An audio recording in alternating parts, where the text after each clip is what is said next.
Do you struggle getting your preschooler, toddler, or older kiddo into bed at night? Is bedtime a chore that you dread? Stay tuned for part 2 of our Big Kid Bedtime series to learn how to make the process easy and delightful for the whole family.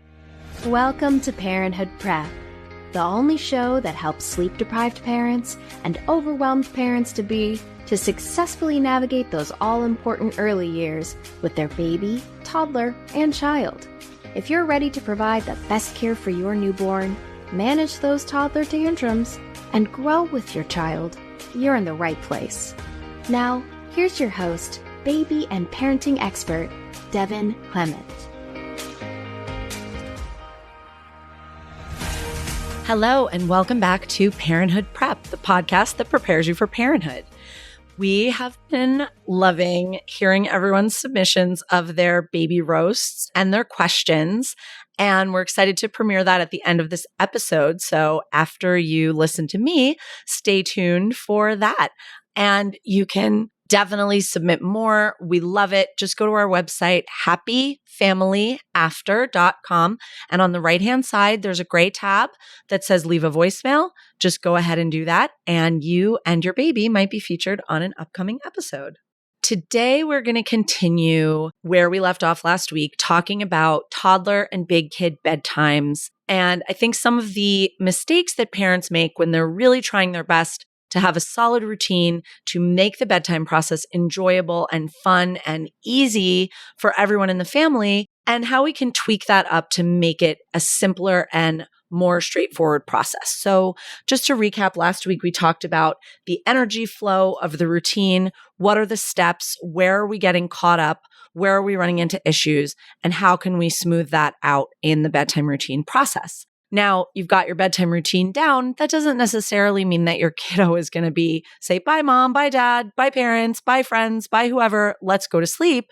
They are probably still going to give you a hard time. And not to mention that they're going to drag that process out forever while you just get more and more frustrated. Like, why can't you just brush your teeth already? So that by the time you're done with the routine, it's too late. Everyone's exhausted.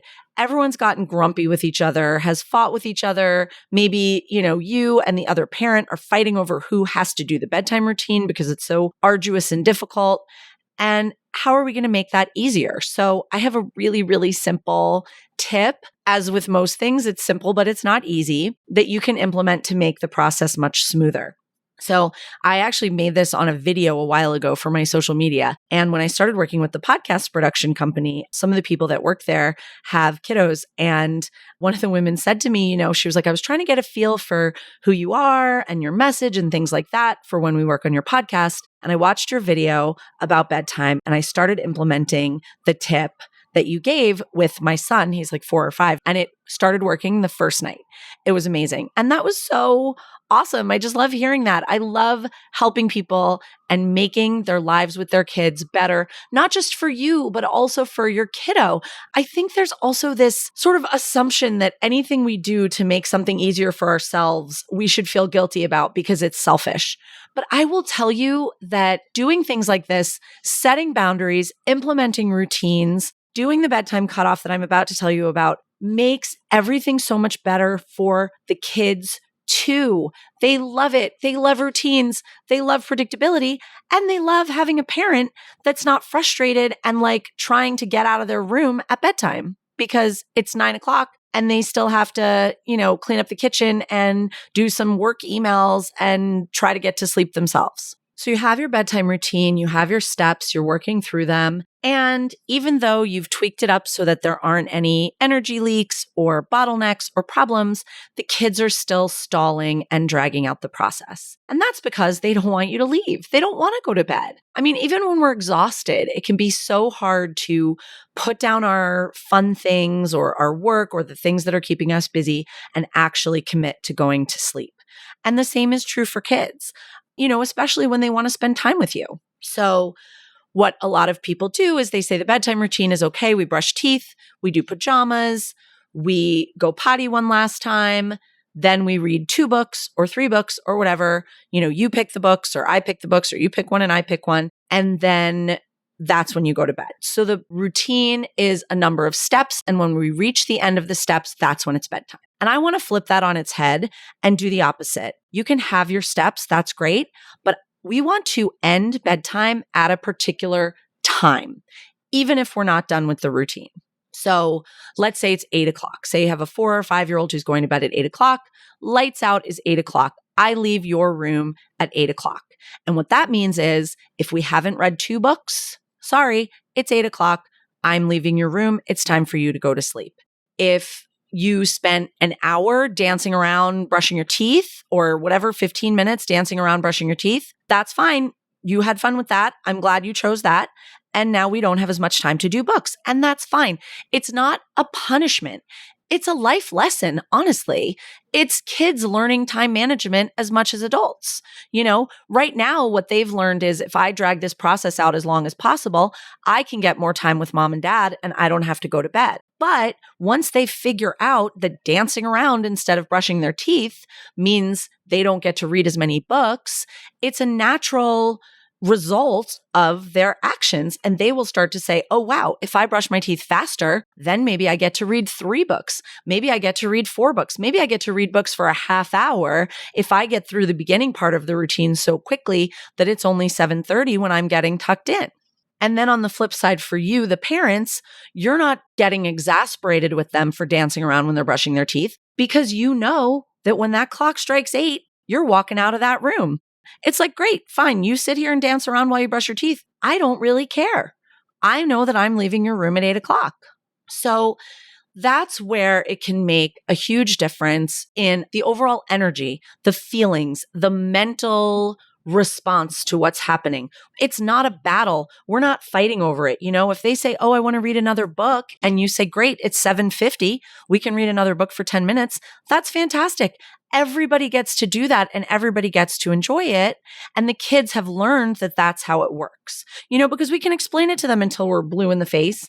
But until it actually happens, they're not going to start making those connections that dancing around while brushing my teeth means that I don't get to read as many books. Now, I recommend having some kind of really clear signal as well for what time is bedtime. So you might set a timer, you might have an alarm go off at 8:00, or you might get one of those special color changing clocks that they make for kids, which I think can be really useful, not only for showing them what time they can get up in the morning, but also for, okay, now it's turning yellow. That means you have 10 minutes until lights out. Okay, now it's red or whatever time.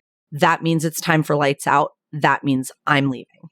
Now, the first couple of times you do this, they're going to give you a hard time about it, especially if they lost out on some book time or whatever. And this is where you have to hold the line and say, no, I'm saying goodnight. I'm giving you a kiss.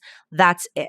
And they may resist and they may fight it. But the more you maintain that boundary without getting upset, without getting mad, without yelling and screaming and saying you're going to do all these crazy punishments that you're not actually going to do, like never let them watch TV again or never read books with them again. You just have to be calm and say, no, it's 8:00. It's bedtime. Tomorrow we'll try again and we'll be able to read some more books. Do not go past that cutoff. And listen, if you have a kid who's really dragging out bedtime and really giving you a hard time, maybe you need to ease them into it. Maybe the light needs to change at 8:15 or 8:30 for a night or two until they get used to the light system.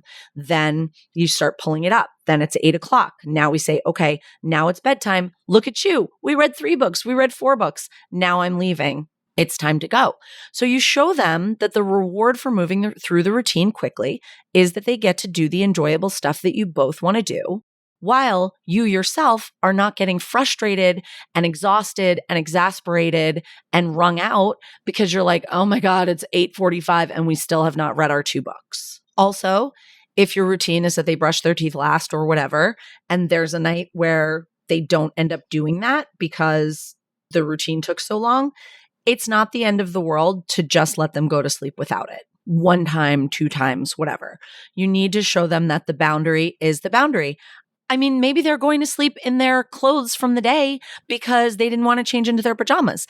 That's fine. You are showing them, nope, when the clock changes at 8:00, that's when I'm leaving. Now, I've never had that happen. I have implemented this strategy so many times, and I have never had it happen that the kids do not get through the important parts of the routine, like changing into pajamas, brushing teeth, going potty, whatever.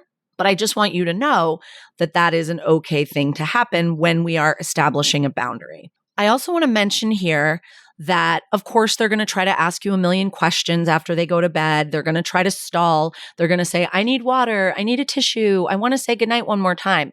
So it's important that before you do the bedtime cutoff, before you leave the room as part of the routine, you make sure that they have everything that they could possibly need. Do they take a sippy cup of water into their room with them? Do they need tissues? Whatever they need. Do they need to go to the bathroom one last time? Whatever they need, that you're doing all of those things before the cutoff. So make sure that all of that is getting done so that you have absolutely no reason to interact with them after the bedtime cutoff, because at that time, we're done interacting with you. And they're tricky. They're going to tell you, oh, I just want one more hug, one more kiss. Okay, great. We're not doing that right now, but tomorrow we're going to build in lots of extra time for all the hugs and kisses that you want, because we want you to have those and we love them too, but we're not doing them after the bedtime cutoff. That's it. Act like you're a robot that has been programmed to shut down at 8 p.m. and that's what time you're shutting down. That's it. There's no way to turn the robot back on. Your programming says that you are not going to do that. Does the robot get upset that somebody tries to turn it on? No. You're just like, nope, tomorrow we'll make sure to have lots of hugs and kisses. We can have lots of hugs and kisses as soon as you wake up in the morning, as soon as that clock turns green and is ready to go. But tonight we are done. And that is how we're going to make the bedtime process smoother, easier, more enjoyable, more delightful for the whole family. We're not rushing them to get out of the bath because we know they're going to stall on the teeth brushing. They can take as long as they want in the bath. We're not, getting frustrated that they don't want to put pajamas on because they're just eating into their own time of their enjoyable activities. And you get to leave that room when you get to leave that room, no matter what. Kids are smart. They will pick up on this very quickly and start figuring out how they need to do things in order to make the bedtime process great for them as well. When the reward is that they get more books to read or more time with you or more hugs and kisses or more songs, they are going to learn really quickly how to get that. So don't worry that this is going to be difficult or you're going to have to be like a drill sergeant. You may have to maintain that boundary for a couple of nights and it might be a little bit challenging. But if you do it when you get through on the other side, everything is going to be so much better for everyone.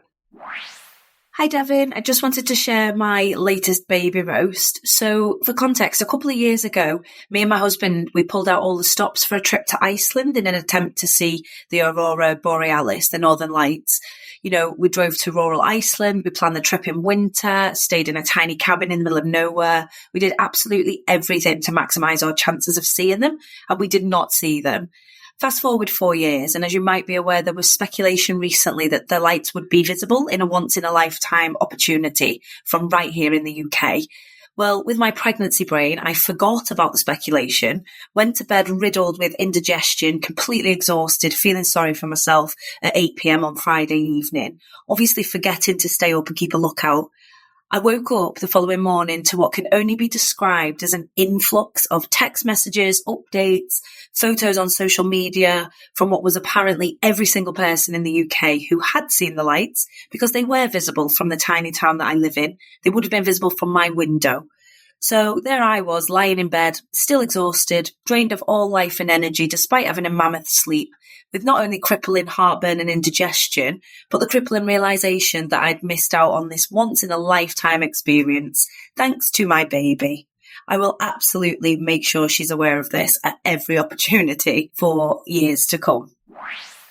If you enjoyed today's show and don't want to worry about missing an episode, you can follow the show wherever you listen to your podcasts. And if you haven't already, I would really appreciate if you could share the podcast with others who you think would benefit, and leave a rating and review to let me know what you think. It doesn't have to be a 5-star rating, although I sure hope you love the show. I want your honest feedback so I can create an awesome podcast that provides tons of value. Visit happyfamilyafter.com/podcast launch for step-by-step instructions on how to follow, rate, and review. Thanks for listening to this week's episode of Parenthood Prep. If you want to learn more about the services Devin offers, as well as access her free monthly newborn care webinars, head on over to www.happyfamilyafter.com.